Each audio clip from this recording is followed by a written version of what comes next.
আসসালামু আলাইকুম। আমরা যারা ফেসবুকে কাজ করছি অবশ্যই আমাদের কিছু বিষয় জানা দরকার বা বোঝা দরকার। অনেকগুলো আইডি যা আছে, পেজে যারা কাজ করছেন অবশ্যই আপনি পেজটা আপনার ভোটার আইডি কার্ড অনুসারে করবেন। পেজে বিভিন্ন নামে করা যায়, আইডির সাথে ভোটার আইডি কার্ডের সাথে মিল না থাকলেও সমস্যা নাই।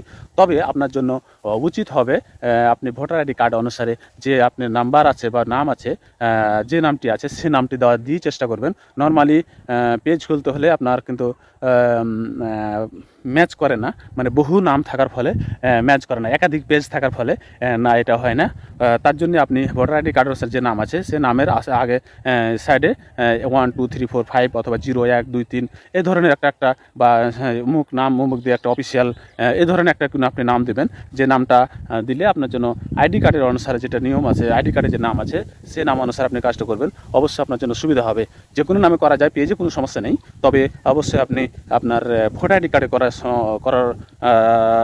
ভোটার আইডি কার্ডের অনুসারে করার চেষ্টা করবেন, তাহলে আপনার জন্য সবচেয়ে বেটার হবে। আপনি আমার এই তথ্যটি অবশ্যই মেনে চলবেন। যারা এখনও নাম চেঞ্জ করে রেখেছেন আইডিতে অথবা পেজে, নামটা সংশোধন করার চেষ্টা করেন, অবশ্যই আপনার জন্য ভালো কিছু হবে। আমার কথাটি শুনে রাখবেন, ভালো হবে আপনার জন্য, ভালো কিছু হবে। এটা আপনার জন্য দোয়া, ভালোবাসা এবং সম্মান সব কিছু রইল আপনার সামনে। আপনার জন্য ধন্যবাদ, ভালো থাকবেন।